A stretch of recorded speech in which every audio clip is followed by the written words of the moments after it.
また真実な心があったからこそ、その覚悟と決心があったからこそ、本当にサプールの方々は心を動かされるファッションをされるのだなということを改めて感じるようになりました。本日はお忙しい中、本当にありがとうございました。続いては2人目のゲスト、コンゴ民主共和国大使館文化事業担当のウンバコ聖子さんです。セプール・ワセダからは代表でアフロの後期と、またここからは私自身も一緒に対談に交わろうと思っています。大使館で活躍しながら数カ国のビジネスも展開しているウンバコ聖子さんが語るアフリカの伝えたいアフリカ、どうぞ最後までお楽しみください。それでは盛大な拍手をお願いいたします。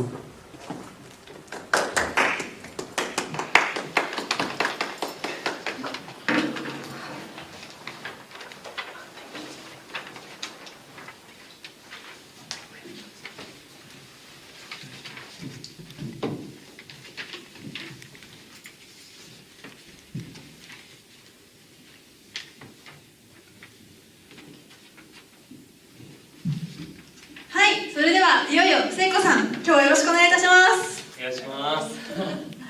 お久々です。あちらがカメラになっております。皆さんこんにちは、聖子さんで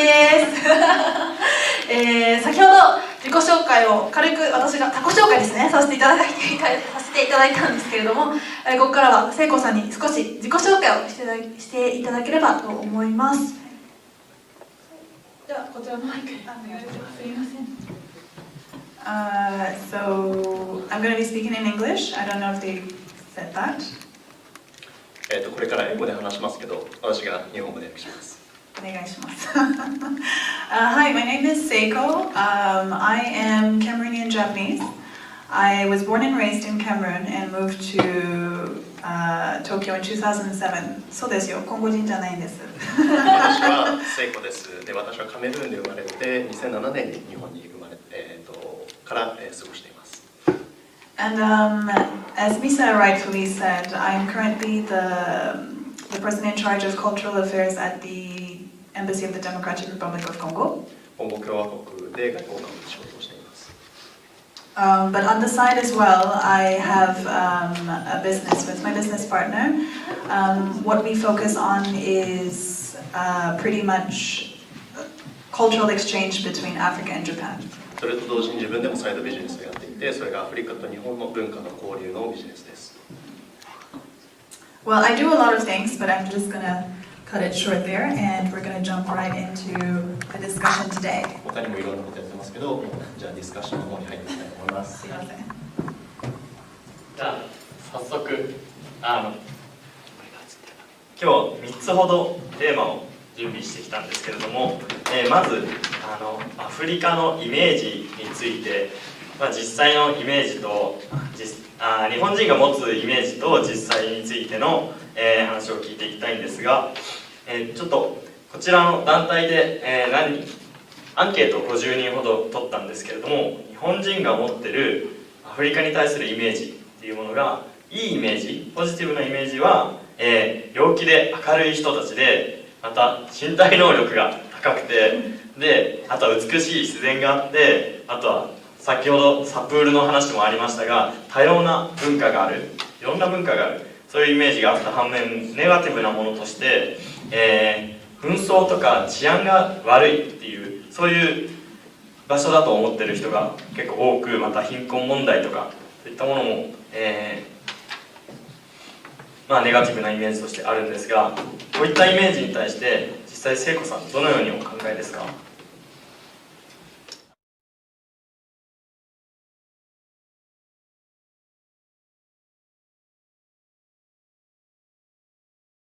？Answer that question. I would like to ask you guys watching 2 questions. そう、じゃあまず、その質問に答える前にあなたたちに質問したいと思います。なぜかというと、I was a teacher before, and I think in order to learn something, you have to interact with someone to learn something. 私はもともと、なぜかというと私はもともと先生で勉強するためにはお互いにコミュニケーションする必要があるから。So, question number 1. Please think about this as we talk. what is your image of Africa and why do you think that is? じゃあこの質問をずっと考えてきてほしいんですけど、あなたのアフリカのイメージは何ですか？でまたなんでそのイメージを持ってるんですか？ Perfect. Number 2 is, what is your definition of peace? で質問の2つ目は平和の定義、あなたにとって平和の定義は何ですか？We are going to ask questions like a proper classroom at the end of this. It's not a test, but we're going to ask the question. テストじゃないけど、授業みたいな感じで最後にちょっと、みんな方に会いに行きます。冗談ですよ。Okay, so my image, oh well, what do I think about these perspectives? It's really sad that a lot of people think that all Africa is a place full of hunger, drought, crying babies, you know, war. そう私のすごいなんか悲しいそのネガティブなイメージに関してはその貧困であったりとか、あと紛争が絶えないであったりとかっていうイメージがあると思います。And that is really sad because a lot of people who think that way actually have never been to Africa, anywhere in Africa. ですごい悲しいのはそういうことを考える人たちっていうのは実はアフリカに行ったことはない人たち。And the truth is, media plays a really huge role in this image that is propagated on Africa. で実際はそれはメディアがそういうイメージを操作して人々の頭にすり込んでいるからそういうふうに。And I know that because I worked in media as well. I was in publications for 2.5 years. And a lot of times when I meet, foreigners, everybody thinks like, oh, Africa is very sad. Oh, there's always war. Oh, there's always a baby crying. And I'm just like, 日本でも赤ちゃん泣いてるんじゃないですか? You know what I mean? なぜかというと私自身もメディアの業界で2年半ほど働いていたからそういうふうになってるっていうのが分かります。And I think the truth is, at the end of the day, you need to go somewhere in order to know more about the place. でも最終的にあなた自身がそこの場所に行って経験しなければわからない、本当のことはわからないと思います。And I think it's really sad and unfortunate, but at the same time, I want to change the way people see Africa, and that's why I'm here today. 私が今日ここにいる理由っていうのも本当に人々そういうネガティブなイメージがある人々に対して正しいイメージを伝えたいと思っています。I think it's very important for us to break the stereotypes because, like he said, a lot of people when they talk of Africa, you think of like we're really good at sports. We're better at other things as well, you know. 本当にステレオタイプっていうのは壊さなきゃいけなくて、例えば彼がそのアフリカ人はみんな身体能力が高いって言ってたけど、でも他にも私たちがうまいことできることであります。Need I say that a lot of the things that are invented and that are used today were discovered by black people as well. Okay, everybody loves Obama. I think actually there are even restaurants in Japan that are called Obama or something like that, right? And Obama was the first black president of the United States, which is the biggest economy in the entire world. 実は世界にはいろんなものが黒人の手によってアフリカの地で発掘されたものがあって、例えばオバマ大統領みんな好きだと思いますけれども、でも彼は一番最初に、アメリカで黒人として大統領になりました。And the truth is, let's face it, you might think like, oh, Obama アメリカ人です。No, Obama ケニア人です。オバマはケニア人です。Sorry. You know what I mean?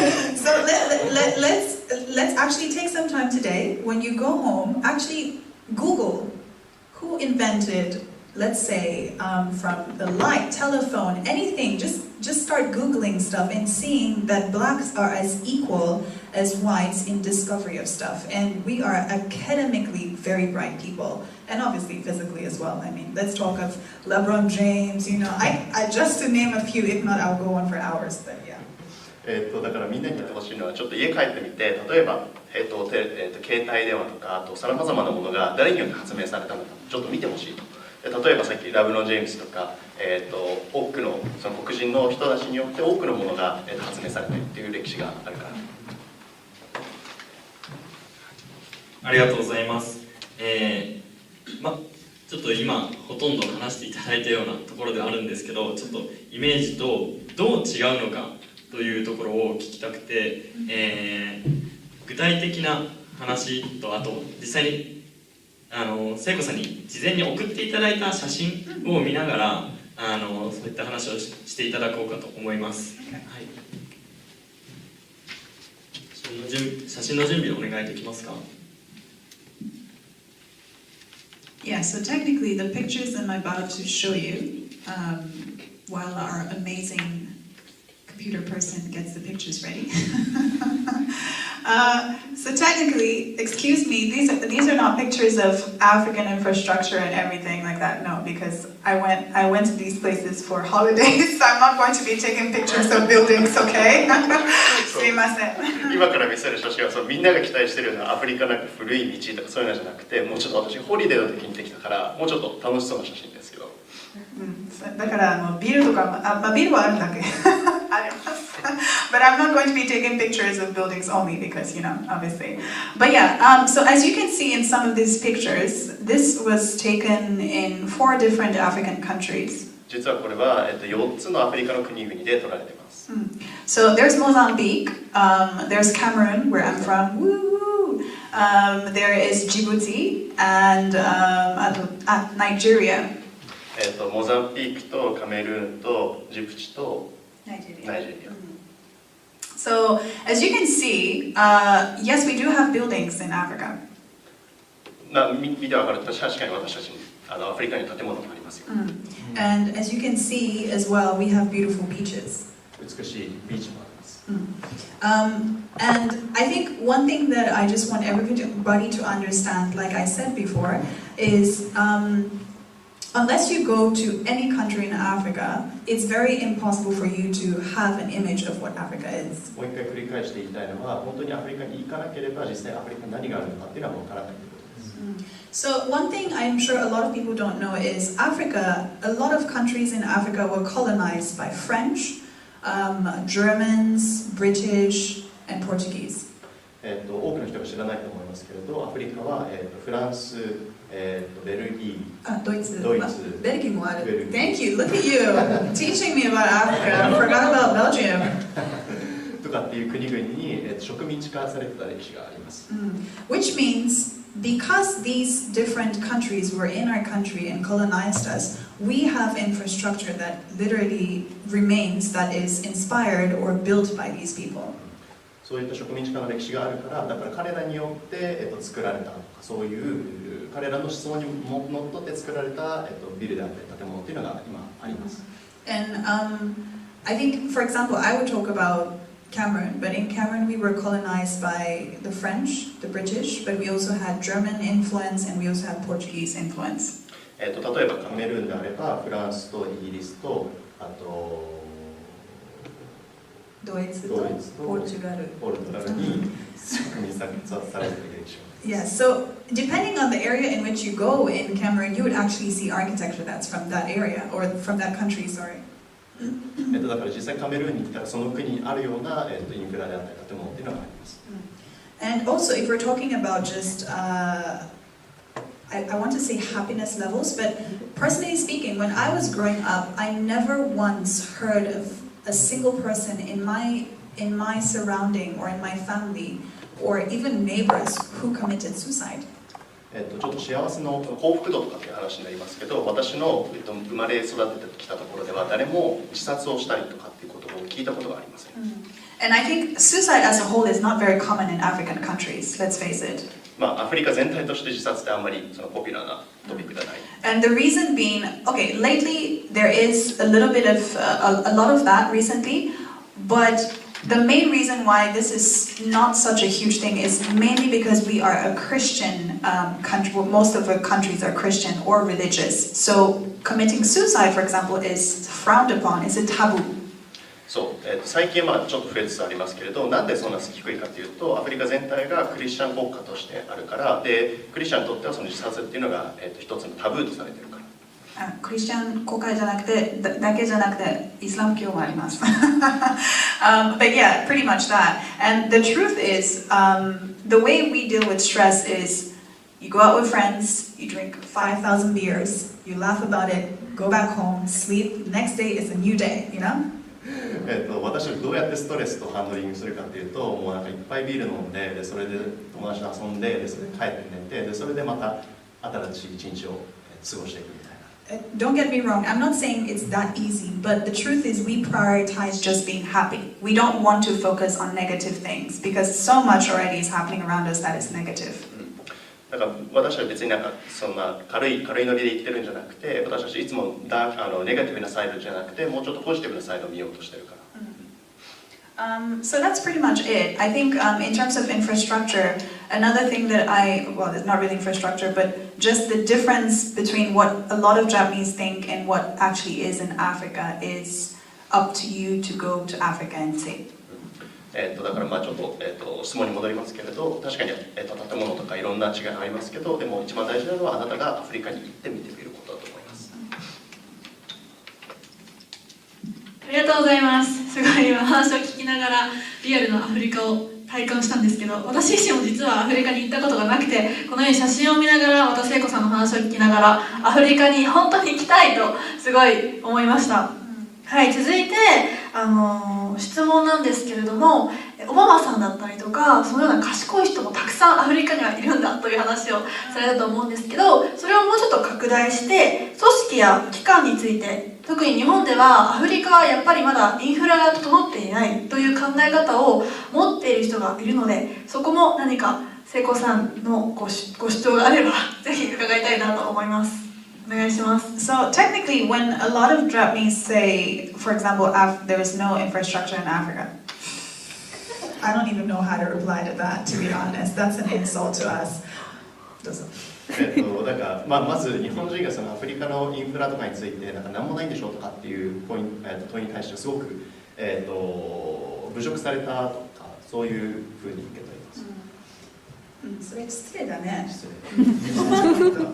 まあ一応それを置いといて、the truth is, again, it's not wrong. We do have, if you ask me, are there roads like there are in Japan? Probably not, but we have roads. 例えばじゃあまあ日本みたいな道があるかって聞いたら、まあ、確かにないかもしれないけど、でも道はあります。And I would forever remember this Japanese lady who once walked up to me. We had been talking, we were out with friends, and she asked me, "Oh, in Cameroon, do you guys live in trees?" 一回私もこれ一生忘れないんですけど、ある女性と話した時になんかそれが、聖子さんに近づいてきて、あなたたちってアフリカって木の上で住んでるのって聞かれたらしいです。And I said, "Yes, we live in trees, and your ambassador to my country lives in the biggest tree." そうです。まあちょっと皮肉を込めて確か私はまあ木に住んでますよって答えました。けどあなたのなんて言えばいいのかな。あなたの大使も一番でかい木に住んでます。けどそうあなただし、あなたの国、あなたの働いている外交の機関がある国の人も木に住んでますよって理解しました。I mean, if you think that there are going to be gaikokans from different countries in Africa, where do you think they live? In trees, really? 本当にじゃあ外交官が木に住んでると思いますか？でしょ? If you think about it, it's like, what? So anyways, that is an experience I had where people actually still think Africa is so underdeveloped. だからまあそれは一つの例えですけど、でも多くの人々がアフリカっていうのはまだ全然未発達の国だと思ってる。And let's talk about the coronavirus. じゃあね、今すごいトピックですけど、コロナウイルスについてちょっと話してみましょう。The truth is, there are currently 5 or maybe even more that I don't probably know of, but till date I know of 5 African countries that have completely dealt with coronavirus. There's not one case. But in Japan, if we check our news, there are about 100 cases today. 例えば、私が知ってる限りだと5カ国の国で今までコロナウイルスが検出された国がゼロ。でも、じゃあ日本どうかって言ったら毎日100件以上レポートされてますよね。So if you're talking about infrastructure, maybe health infrastructure, then there must be something amazing in Africa where we are able to, as several countries, to deal with coronavirus, whereas in Japan, which is a developed and one of the strongest economies in the world, unable to deal with coronavirus. There is infrastructure, yes or no? 考えてほしいんですけどだからもうすごい発展していく国、日本だったとしてもコロナウイルスに対してすごく、ケースがいっぱいあるのに、アフリカはゼロ、こういうなんかそれでもアフリカはインフレが整ってないって言いますか？ But the truth is, I'm going to be 100% honest. There's a lot that we as Africans can learn from Japan. 確かに私たち、本当に正直に言うと、アフリカの人々が日本から学べることっていうのはたくさんあります。なぜかというと、you're talking about a lot of things that African countries don't have that Japan has. なぜかというと、日本が持っているものの中でアフリカが持っているものっていうのはすごく少ない。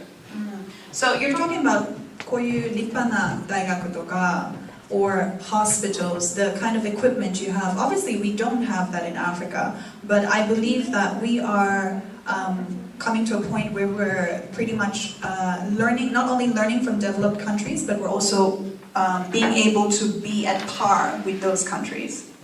確かにこんないい大学であったりとかいい病院っていうのは確かにないですけれども、でもそれでも私たちにあるものはあります。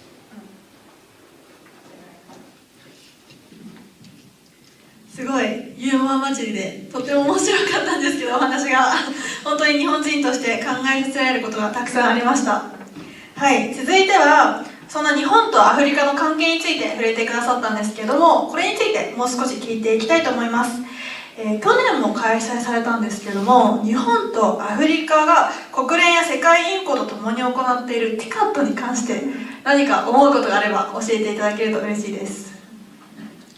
正直ティカットそうですね、ティカットに関してどのようなことを期待しているかについて。So, if I'm being honest, I can't really say 100% what I think. So I'm going to be diplomatic, right? まずティカットっていうのはアフリカ開発会議のことですけど、私もちょっと 100% 正直なことを言うことはちょっと難しいですけど、なんとなく頑張ります。But for people wondering, TICAD is the Tokyo International Conference for Africa Development. I think the TICAD is a very good initiative. 私はティカットすごく、そのコンセプト自体すごくいいと思う。I personally attended the pre-TICAD meeting in Mozambique, Maputo. 私はモザンビークで行われたそのティカットのミーティングに参加してましたけど、And I think a lot of good discussions go on in the TICAD. すごいいい議論がされてる。But, けど、I feel there are way more discussions than there are actions. でも問題なのはすごいもうみんな話してるけど、でもアクションがあまりに少ない。So if there's something that I would 期待してるものだったら I would say it is to actually get contract signed, to actually invest in those countries that you're thinking about investing in, making sure that you send groups of researchers or elite people to actually go to those countries and start to do the work.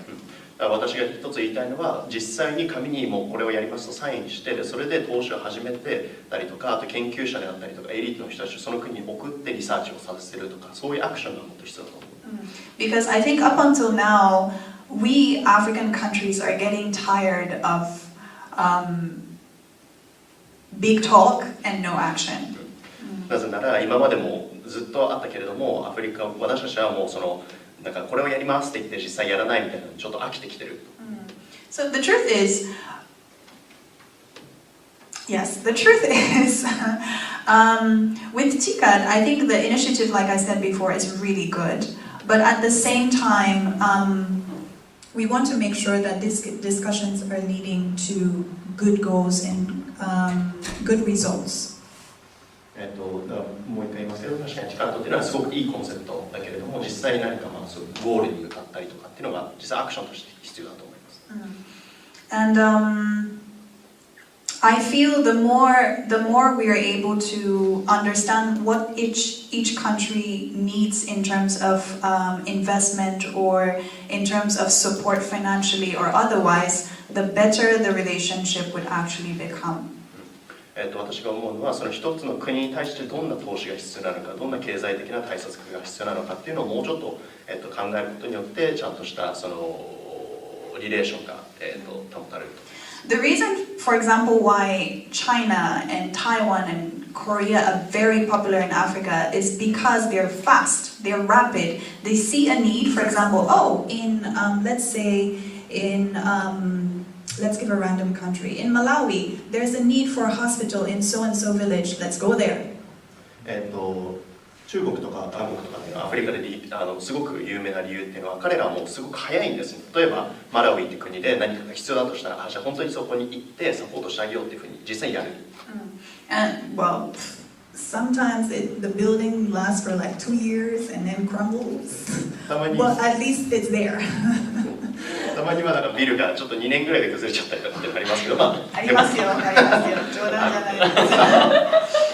I personally know that when I was a kid, there was this bridge that was newly built on the way to our school. And one morning, just as we were crossing, that bridge fell. I'm not even kidding, there was a big hole in between, and you're just looking at the water pass by. 冗談じゃないです。本当の話。私が実際にあったのは学校の帰り道を歩いてたら橋があったんですけど、そこが歩いてる途中に壊れちゃって、で実際私はその穴の中からなんか水が下に流れてるのを見ました。Yeah. So technically speaking, with a lot of these countries, they're very fast in signing contracts, which is good. We need that. But I feel with Japan, it takes a very long time. だから中国とか台湾ってすごく早いです。それはすごくいいけど、日本は本当にもう時間がもう何をするにしろかかりすぎる。Which is a good thing. バランスが一番いいと思いますよ。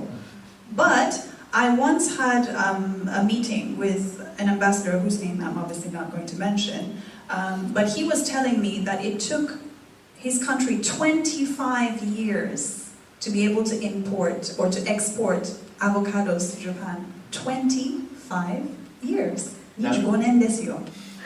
ある時外交官と話したんですけど、その国の外交官の人が言ってたのは、日本とアボカドのその輸入の条約を取り付けるまでに25年間かかった。25年間。So imagine now if that well, it's high. Obviously, those countries are more developed than Africa. Imagine if that country has an issue and takes 25 years to export something to Japan. Imagine now how long it's going to take an African country to actually build a relationship or to build something with Japan. じゃあ想像してみてください。そういう国がアボカド1個で25年間かかったんだったら、アフリカがそういった橋だったりとかインフラを作るのに何年かかりますか？ So I think it's a good thing that Japan really invests in understanding or building a very solid relationship before they kind of like see the need to begin something. But at the same time, we would very much want a balance of let's see an issue, we understand that it might be difficult, but let's work on it. 日本がそういう関係構築に時間を割くのはすごくいいとは思うんですけれども、それはバランスが必要で、実際にそのアクションをするとかっていうのがもうちょっとないとダメだと思います。So pretty much for me, that is literally what I would want from these TCAD meetings. I mean, we had another one last year in August. There were lots of head of states that came from different African countries. それが一つなんですけど、昨年の10月ですね、私が出席した8月に出席したティカタのミーティングでは、アフリカの首相レベルというかトップの人たちが集まっていました。And I really hope that from those discussions something happens very soon, and it's not going to take 25, Lord knows, 50 years for it to happen, you know? Because we need those actions now. だからもうなんか100年とか50年とかやるんじゃなくて、もうそういうアクションが今必要なんです。ありがとうございます。はい、実際他のアフリカの方からも聞いたんですけど、やっぱすごく中国のものとかがいっぱいアフリカに入ってきているって。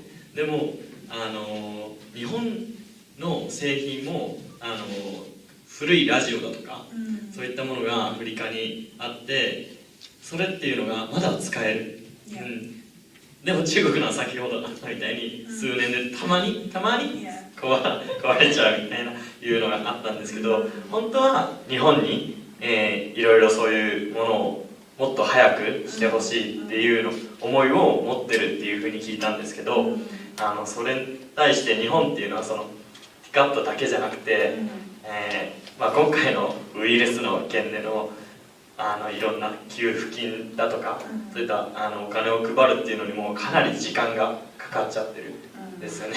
そういったのがあって、日本人がもうちょっと早くするために何が足りないと聖子さん思いますか？That's an interesting question. I think, like you said before, when I was a kid, well, I shouldn't give my example because I'm half 日本人だけど、even the smallest kid, if you give them an option between something that is 中国製 and 日本製, they would go for 日本製. That's how valuable we see things from Japan. I mean, the cars that run in Africa, all of them, okay, apart from French brands, Peugeot and Renault. I'm sorry, you have to translate. Sorry about that. 例えば、私の、父の体験であったりとかって含めると、例えば子供にじゃあ日本製のものと中国製のものどっちがいいって言ったら確実に日本製のものをいいっていうんですね。例えば車であったりとか日本製のものがいっぱい走ってます。And I think that's how valuable we think about Japanese things, and I feel it's a little bit zanen that till date it takes such a long time for things to advance, when it comes to Japan doing things in Africa. だから日本っていうのはすごく貴重なものがいっぱいあるんだけど、でもすごく残念なのは、日本はそういうものをデリバーするのにすごく時間がかかってる。But what I could say needs to change again is really perspective. 私がもう一回日本が変えなくてはいけないと思うのは認識です。なぜかというと、a lot of times when people think なんかアフリカのイメージでは遠い、インフラがない。And obviously, because of that, they feel like investment is difficult. そう、インフラがないから、投資が難しいとって思ってる。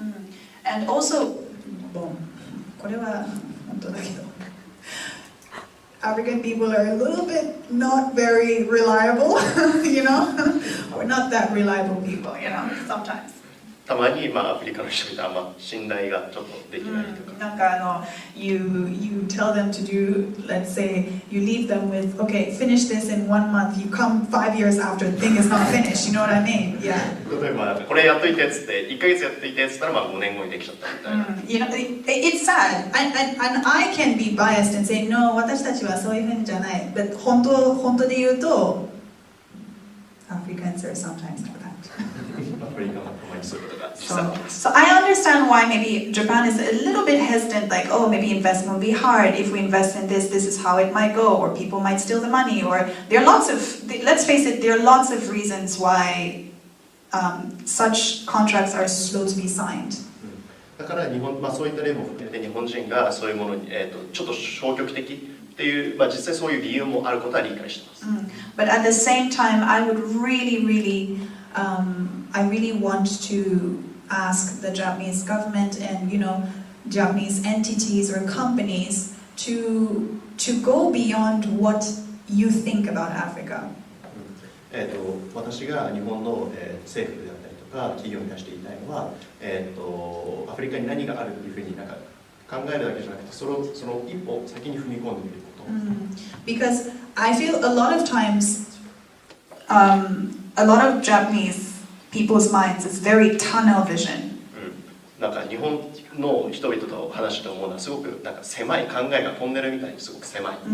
So it's very important for you want to travel to meet people from different backgrounds so that your mind and your perspective on things actually widens. すごく大事なのは実際そこの場所に旅してみてそこの人々と話してみてそれによって自分の視野っていうのもものすごく広がります。And a very good example I'm going to give is for me when I was younger my mom always told me you're never going to work in a company. 私が小さい頃私のお母さんはアフリカの会社に働きなさいとかって言ってました。じゃなくて、あなたは会社で働けないかもしれない、大きい会社で働けないかもしれない。She always told me ね。And she said this because I am a very strong-willed person. なぜなら私はすごい意志が強い人。And for me, I always wanted to be able to impact or create change, right? 私は常になんか変化を生み出したいとかインパクトを残したいみたいなことが、So a lot of times, even when I was a school director when I was 23, 24, yeah, 24. 24歳、実際学校で、ディレクターとして働いてた時に、Yeah, an international school in Tokyo, and a lot, even from there, a lot of times when I attend meeting as maybe even CEO of, of my company, I would go in and they're like, oh, 黒人女の人だし、ちょっと後ろの人、トップの人はどこみたい、They don't think that I am the person in charge. インターで働いてた時とかも、私が実際会社の社長として CEO として行った時とかも、なんか私を見て、あれ社長ってどこにいるのみたいな、私が社長だよ。And a lot of times they will ask me, 文化担当ですか？他の人いないんですか？That's what they will ask me, yeah.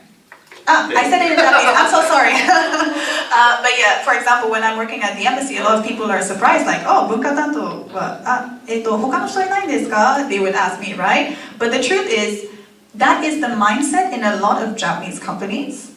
Seeing a woman already in a meeting room saying something or being maybe tantosha or like even shacho or like bucho is just mind-blowing, which is not normal. 例えばそれがすごく日本の社会の中で、ステレオタイプ化されているもので、なんか女性が話してるみたいな、だからそれが社長だってあんま信じられないですね。But if you flip it, in Africa, that is very, very normal. And I'm going to give a very good example. Here in Japan, a lot of the taishis, or gaikokan no kata, are women. African embassies are women. でも逆にアフリカだとそれすごく普通なことで、日本で働いているそのアフリカの外交官っていうのは大体普通に女性がいっぱいいます。So that's another thing that really needs to change in Japan. Is just understanding that things are changing. Around the world, there's a huge change happening, and I would really like for that we step out of that mindset where things are always kichinto, it's like in a box. No, we have to have an open mind with stuff. だからもう私が日本に対してもう一つ言いたいことっていうのは、もう世界は変わってるんですよと。だからもうちょっとオープンマインドにして、自分たちの箱の中に閉じこもっちゃダメ。いやー本当にそうですよね。でもなんかめっちゃもう共感の嵐って感じです。いや今なんかお話を聞きながら、私自身お母さんが中国でお父さんが日本人なので、なんかこう、中国人はやるのがすごく早いんですけど、日本人はすごい着実に行うっていうところで、日中貿易に関わるとすごく難しいことがたくさんあって、だから本当にアフリカ開発に関しても、もう日本と中国がもっと手をつないでやってくれればなって、私自身は思うんですけどね。Don't start a war here.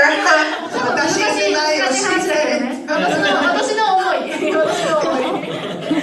の思いですけど、はい。で、話は転換しまして、今日本人に求めていることについて話してもらったと思うんですけど、今回早稲田大学早稲田祭ということで、多くの早稲田生がきっとこの画面を通じて見てくれていると思います。また早稲田祭に関わるその生徒たち以外にも、お父さんとかお母さんとか、また早稲田祭に行きたい高校生とか OB、OG が関わっていると思うんですけど、その早稲田生の方々に対して何か一言あればぜひお願いいたします。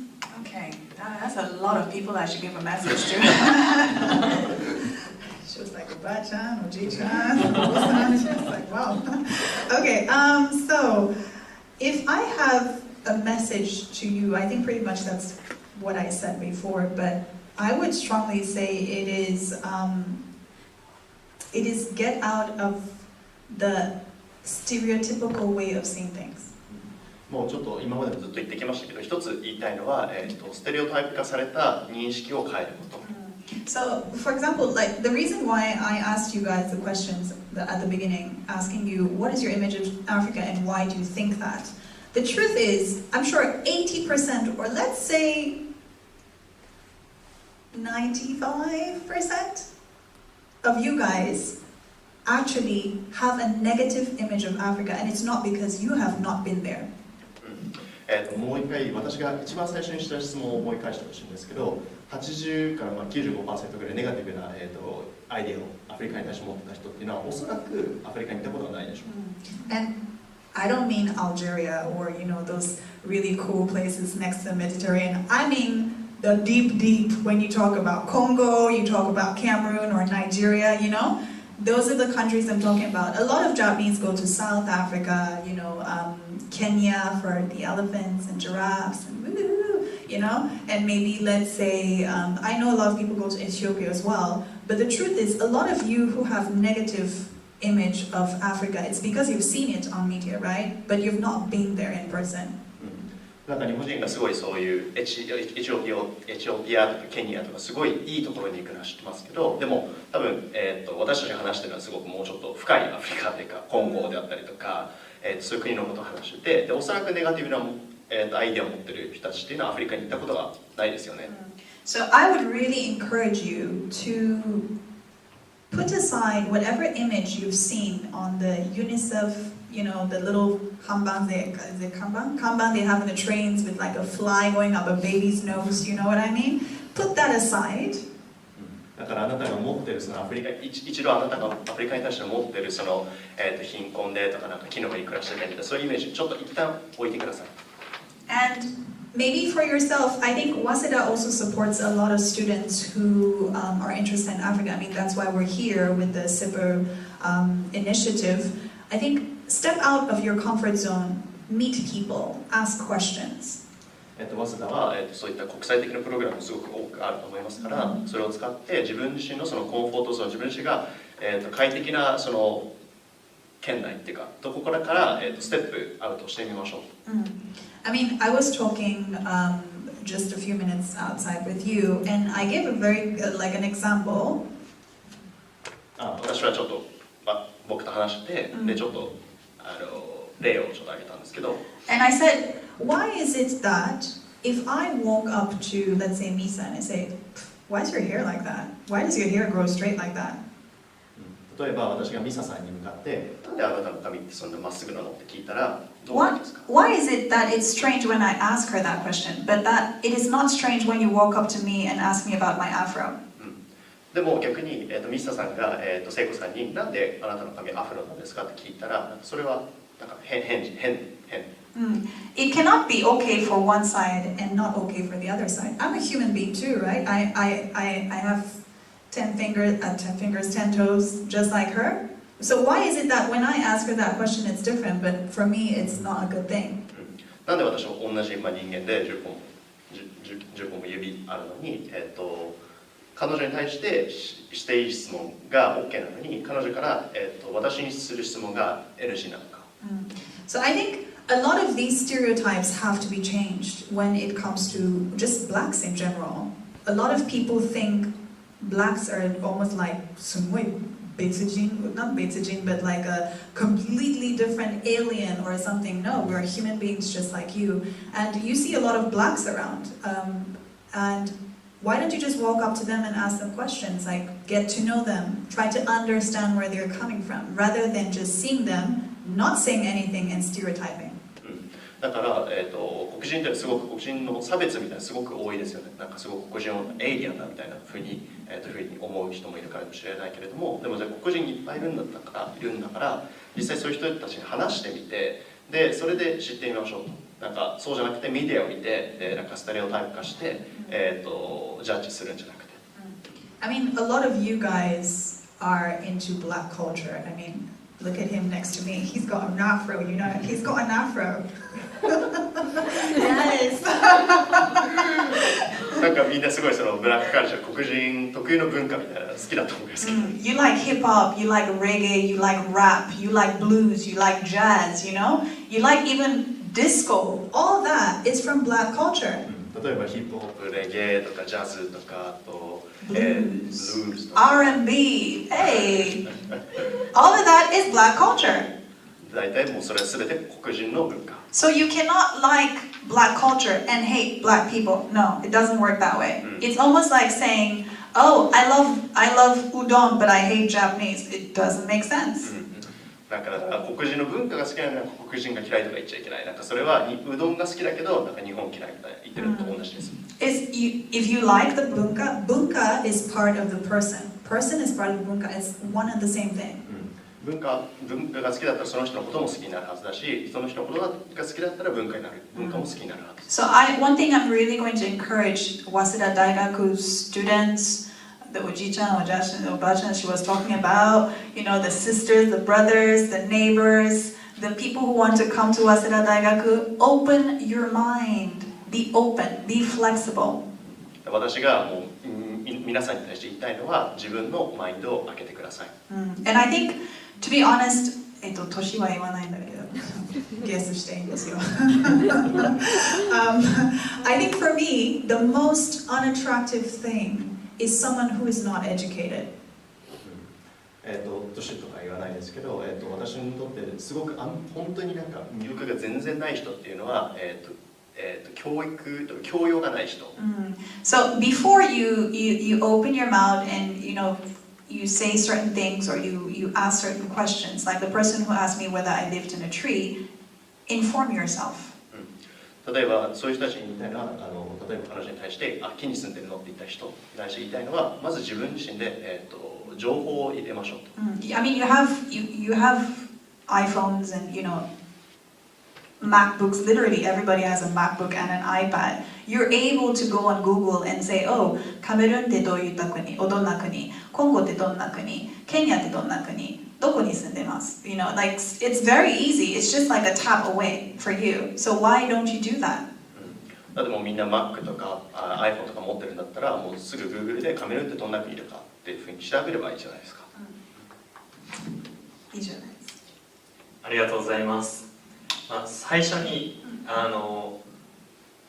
平和についてっていう質問を投げてくださったんですけど、今のも一つ平和の答えになるような話だったと思うんですが、先ほど聖子さんが CEO として会いに行ったみたいな話もあったんですけど、ちょっとこれはより聖子さん個人のに対する質問なんですけど、その CEO としてやられてるファッションでアフリカと日本をつなぐ、そういう事業をしていらっしゃると、お聞きしてるんですけど、はい、Awa'Toriという、会社名で、はい、そのことについて去年もイベントをされてっていう話で、ちょっと今年もイベントをしたということで、詳しくそこで自分の意思があるとさっき お母さんとの話の中で言ってたと思うんですけど、どういう意思でそういうファッションでアフリカと日本をつなげるっていう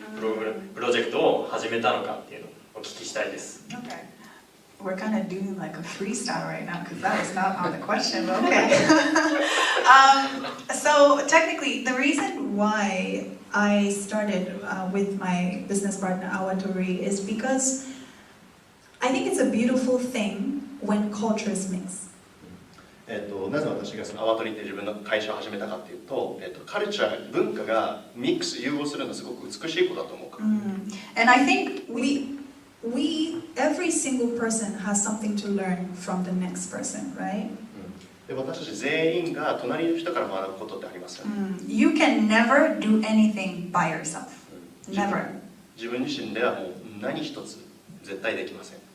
食べるとか、あとlike walking とかはできるんだけど、I mean like work, learning, improving, you need someone else. 何かを一緒にコラボレーションして作ったりとか学ぶとかっていうことは一緒にそういう他の人で。And I think in Africa, a lot of times the image that we have of Africa is like, oh, 貧しい、手伝わなくちゃいけないんですみたい、or it's like charity, it's always we give Africa.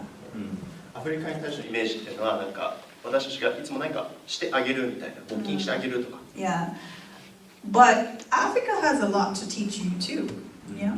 でもアフリカからあなたたちに教えることってありますよ。We have a lot of traditions and cultures and ways of living that I believe can actually benefit other countries as well.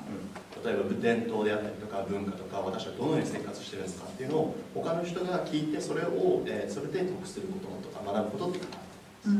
And for me, I think doing what you love is the best thing in the world. And then doing what you love and being paid for it is the psychoest thing in the world. 私が思うのは、自分が好きなことをするのってもうベストなこでもそれよりもっといいことっていうのは自分が好きなことをしてそれでお金も一緒に入ってくるってこと。That's psycho, very psycho. But for me, why I started with my business partner Awa'Tori was because we really believe that there's a huge magic that can happen between African designers and Japanese designers. 私のそのアワトリって会社について話すと、昔そのアフリカのデザイナーと日本人のデザイナーがあったことによってすごくもう、化学反応みたいなのが起きたんです。So last year, for the first time in history, we brought in 4 African designers to showcase in Tokyo Fashion Week. 去年、あったのは東京のファッションウィークに4人のアフリカのデザイナーを呼んで、そこでファッションのショーをやったんです。And this has never happened before because when you think of Fashion Week in Milan or Paris and London, it's all, well, Milan, Paris, London, New York is very much, you can see Kokujin. Japan never, ever seen a Kokujin designer or Kokujin. Probably モデルはいるんだけど、デザイナーとしてはないと思います。いないと思います。例えばミラノ、パリスとかニューヨークとかっていうファッションショーが、黒人のデザイナーとかっていうのは、いっぱいいますけど、日本では黒人のモデルたまにいるかもしれないけど、黒人のデザイナーも絶対誰も見たことない。しかもなんかアフリカと考えると、そのメイディンアフリカっていうブランドはあまり欲しくないものって思っちゃうんじゃないですか。Yeah, right. So if someone comes up to you and is like, oh, hey, here's a handbag. It was made in Nigeria. Would you receive it? No, I don't think so. なんか例えばナイジェリア見てこのバッグナイジェリアなんだけどって言ったらみんなそれ好き欲しいと思いますかみたいな。絶対そうでないでしょ。But if someone says, hey, yo, here's a Balenciaga, you're like, yeah, can I have it, right? ブランドですよって言ったら欲しいって言うよね。But the truth is, African designers have as much skill as those designers as well. でも事実はアフリカのデザイナーっていうのは彼らと同じぐらいそれ以上のスキルを持ってます。And one of the designers that we actually showcased last year was Tebe Magugu. He's from South Africa, and he won the 2019 LVMH prize. 実際あったのはその南アフリカのテベマググさんがそのアフリカのショーケースに連れて行って、でそこで He was the winner of the Louis Vuitton Moët Hennessy prize. ルイ・ヴィトンのLVMH prize, yeah. And that is something that technically you would rarely ever see a black designer win, right? And even lately, Kenneth Ise, who was also one of the designers that we showcased, was featured in Paris Fashion Week. 例えば他にもケネディ・イゼさんはパリスのファッションショーでも彼もショーケースしたし。So I think there's a lot of these amazing designers, but because they come from Africa, people are like, not really, we're not interested. So the fact that we were able to bring them here, for me, is a huge step forward. だからすごいアフリカに実際そういう素晴らしい人デザイナーたちがいるんだけれども、でもみんなアフリカから来たっていうからすごく魅力的に感じない。だから私自身がそういう4人のデザイナーを日本に連れてきたってことはすごく私にとって大きなことだった。And then in October 10月の東京ファッションウィークの時に、ナイジェリアのワッフルズ&クリームっていうストリートブランドとコグノメンっていう日本のストリートブランドとコラボレーションして、ピザスライスですごい素晴らしいショーできました。And for me, I think that is what the future is. The future is collaboration between countries. A country cannot stand by itself and be like, yeah, 自分で we're 完璧, we don't need you. No, it's 逆にダサい。You know? だから10月のファッションショーで私がやったとかってみたいなのは、国同士のその融合みたいなコラボレーションっていうのが確実にこれからもっと必要になってくると思います。And it's not only in, for example, you mentioned my company, but also diplomatic affairs, you know? Countries need other countries. I mean, trades exist, right? Economic affairs exist, cultural affairs exist, politics exist, and it's because of a combination of collaboration between those countries that a lot of things are made possible today. さっきビジネスの話もしましたけれども、外交であったりとか政治であったりとか経済とかさまざまな分野でもっとコラボレーションがあるからこそ、国同士が存在できます。So pretty much that's why we started. We wanted to create. Awa'Tori is actually pigeon. I don't know if you know pigeon. Pigeon はなんかジャマイカのパトワみたい。It's like a it's like broken English ちょっと変わってる英語だけどAwa'Toriの意味は私たちの話っていう意味ですね。その会社の名前Awa'Toriけど日本語で言うと合わせるの合と通り like it's bridging something being a bridge to something and that's why Awa'Toriっていう名前をつけました。So it's really about なんかその国と国のなんかコラボレーション国と国のつながりAnd I think that's very important because I mean, I'm a kuni to kuni, no, look at me, I'm half, you know. Yeah, but anyways, you know, the mixture of things is nice, and that's why we started Awa'Tori. Yeah. ありがとうございます。はい。いや、国と国をつなげる、なんか融合って、まあ先ほど日本にサプールを広げた、サップチャノさんという方とお話をしてた時も、コンゴの人たちがデザインしたネクタイとかを今後日本でもすいませんコンゴとコンゴは別に違いますけど、はい、日本でも広げていきたいってアフリカのデザインとか本当にそういうつなげることをしていらっしゃって、なんかそれになんでか本当平和っていう思想がやっぱサプールなんでかかってくるし、Awa'Toriさんのサイトを見ても平和アフリカの発展と平和っていうキーワードがあって、ファッションの力とあとはアフリカと日本の今後のこれからの希望をすごく感じてるんですけど、時間がもう終わりに近くなってきたので最後に聖子さんの考える平和について、お話しください。So before we answer that, I want all of us to say what we think peace is. So let's start with Misa. Everybody is going to share what they think about peace.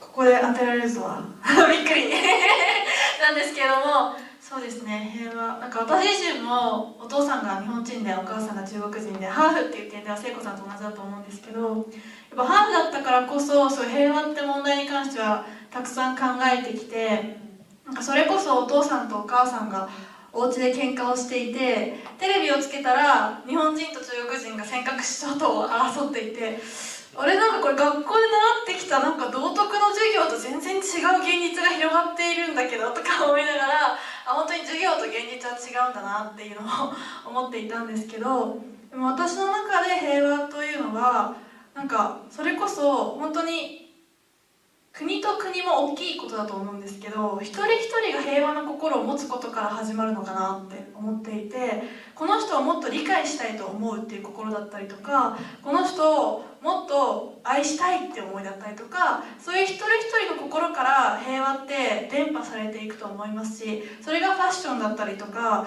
あとは条約だったりとかいろんな形を通して現れると思うんですけど、基本は本当に一人一人が平和を紡ぐんじゃないかなと思っています。はい、じゃあ続いて代表のアフロさんいきましょうか。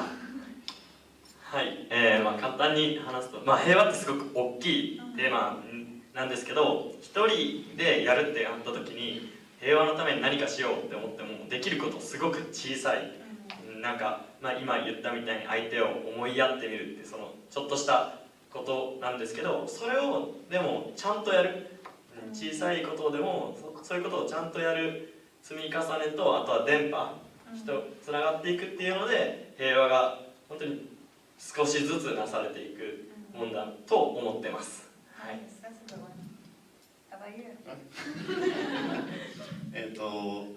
平和、僕は理解することかなっていうふうに思います。僕もなんかアメリカの大学で黒人差別ブラックレイシズムちょっと勉強したんですけど、なんかそのみんな政治的なとかそういうことをすごく意識しすぎていたから、なんかもうちょっと人と人みたいな、なんかスティーブ君とトム君みたいな、そういうなんか政治とかを入れないそういうなんかもうちょっとローカルなレベルでの、リレーションがすごく大事なのかなと思います。That's really good. So these are all amazing definitions of peace, and everybody's definition of peace is different. から全員の定義がありますよね、平和。And I think that's another reason why I asked you at the beginning, what is your definition of peace? Because, for example, in Africa, a mother's definition of peace is just to be able to sleep without thinking about how do I feed my children tomorrow. だからなんか最初に冒頭にみんなに聞いたのは人々によって定義が違いますよ。例えばアフリカのお母さんの定義であれば子供に対してご飯を与えて、でそれでみんなが寝てればそれが平和。Or another person's definition of peace is like, oh, I can sleep today without expecting like a bomb falling on my house, you know? 例えば他の人であればもう、爆弾が今日降ってこないで寝れたら今日はそれが平和。So for me, peace is, like you said, a very big definition, right? It's very vast, if I can put it that way. 平和っていうのはすごくもうちょっと大きなトピック。But if I'm going to define peace, peace more than just an action is a lifestyle. 私が定義するんであれば、平和っていうのはアクションというよりかはライフスタイル。Because like Misa said, it's almost like waking up one morning and deciding, today I'm going to love that person, even if it's difficult. 例えばミスさんが言ったように、朝起きて自分が嫌いな人をちょっと愛してみるとか、関心を持ってみるとか。Or you wake up one morning and decide, hey, you know that person who called me a nigger, I'm going to forgive him. That is peace. 例えば朝起きて昨日自分に対して、侮辱的な言葉を言った人に対してを愛してみるとか、許してあげるとか。Or even waking up and thinking to yourself, わ、昨日はもうちょっと頑張ってよかったけど、まあ今日も頑張ります。That is peace too.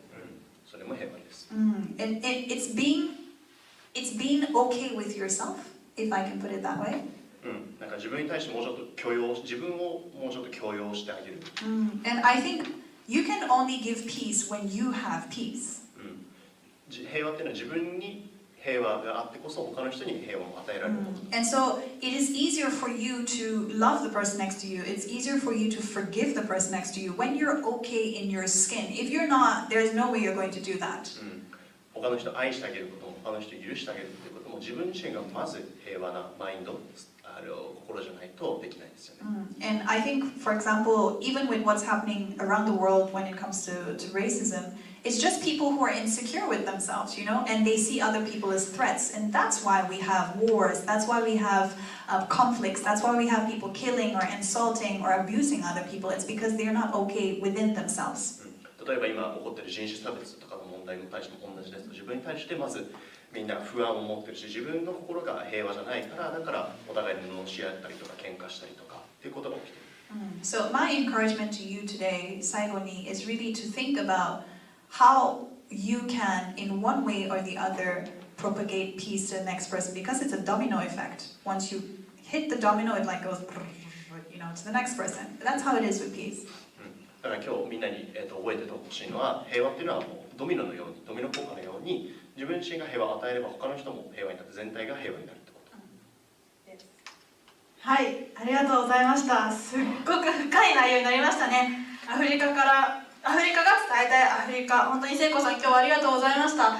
私も本当にお話を聞きながらですね、本当に平和な世界にしていこうって思いましたいやなんか特にですね、アクションじゃなくてライフだというふうに言ったところがすごく印象的で、本当に人間って考え一つで全然行いが変わりますし、認識一つで本当に全然行いが変わっていくので、ぜひこのビデオを見ている皆さんはですね、今日からでも明日からでもぜひ平和の実践をしていただけたらと思います。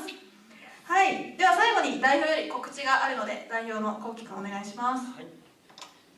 はい、今日、見てくださってありがとうございます。今日の内容は、後日でまた新しい形で SNS などにアップしていきますので、途中見逃した部分などを見ていってください。あと、インスタグラム、ツイッターやってますので、ぜひ興味を持った方はフォローしていただいて、ダイレクトメッセージしていただければ一緒におしゃれで平和を作り出していきましょう。はい、続けてボランティア活動であったり、またこういうふうに大使館の方と一緒に、こういう学ぶ機会を作っていこうと思うので、ぜひ参加してください。メッセージ待ってます。チャス最後にですね、セプールワシダの掛け声とともに、いやぜひやりましょう。もう聖子さんとかもね、トップなので、セプールワシダのですね、ポーズをしてみんなでこれを終わりたいと思います。皆さん長い間ありがとうございました。じゃあ代表掛け声お願いしていいですか？ちょっと恥ずかしい。ちょっとシャイなので。同じく真っ赤になってるよ。ちょっと代表がしたいので私から声を掛け合わせていただきたいと思います。視聴者の皆さんもですね、じゃあいきます。せーの、セプールワセダ。